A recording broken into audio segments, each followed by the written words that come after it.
de Chine. Oui, si, c'est les petits garçons de Chine, oui. C'est les petits garçons de Chine, évidemment. Parce que les petits garçons de Chine, à une époque, il n'y a pas si longtemps que ça, les petits garçons, les mamans et les papas, ils vivaient en tribu, sous la protection d'animaux bienfaiteurs, qu'on appelait les animaux protecteurs. Les tribus qui habitaient en haut des montagnes avaient choisi comme animal protecteur l'aigle royal, capable de se cacher dans les nuages. Et chaque année, ils organisaient une grande fête pour fêter l'aigle royal. Et ça allait comme ça.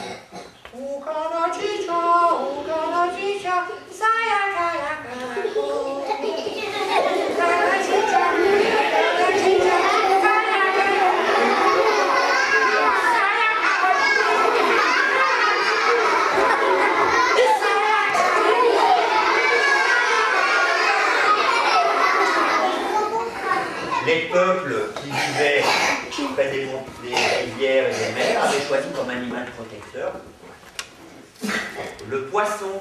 Les peuples qui vivaient sur les hauts plateaux avaient choisi comme animal protecteur les serpents. Et chaque année, ils organisaient une grande fête et ça allait comme ça.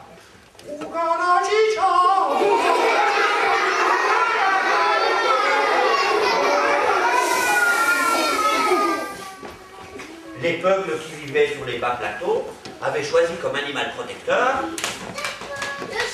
le cheval. Et les peuples qui vivaient sur les rizières fertiles avaient choisi comme animal protecteur le taureau. Très bien, ami fidèle de l'homme. Et chaque année, ils organisaient une grande fête. Et ça faisait comme ça. Oh, Kanachita, oh, Kanachita,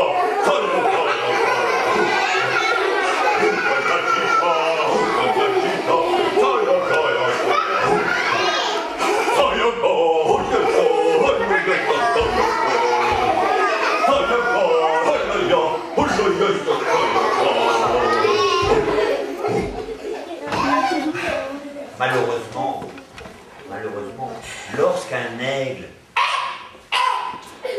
rencontrait un serpent sur son chemin et lui arrachait la tête, les peuples des serpents entraient en guerre contre les peuples des aigles. Et parfois, lorsqu'un serpent piquait un buffle, les peuples des buffles entraient en guerre contre les peuples des serpents. Et parfois même, les peuples des buffles et les peuples des aigles s'alliaient pour combattre les peuples des serpents.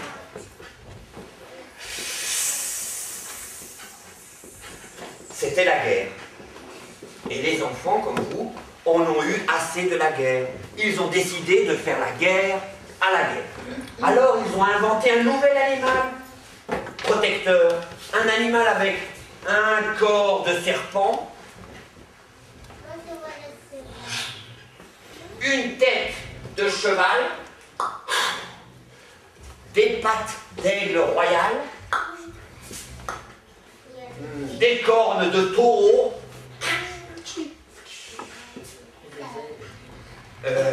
des écailles de poisson.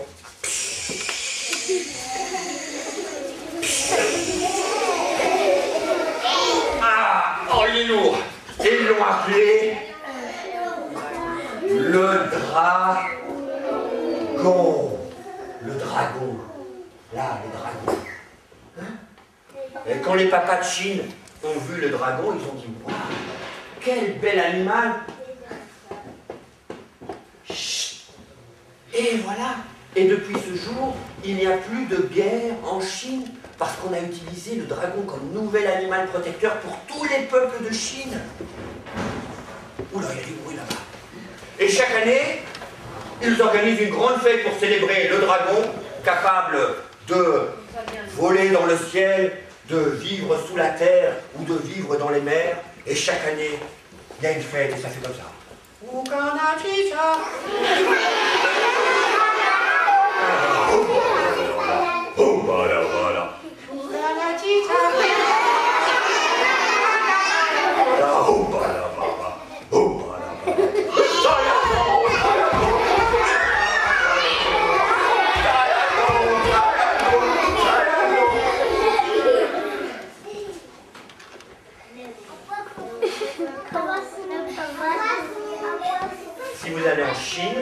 fois, vous pouvez entendre, en bas de la montagne, parfumée, du mont parfumé, ce petit air.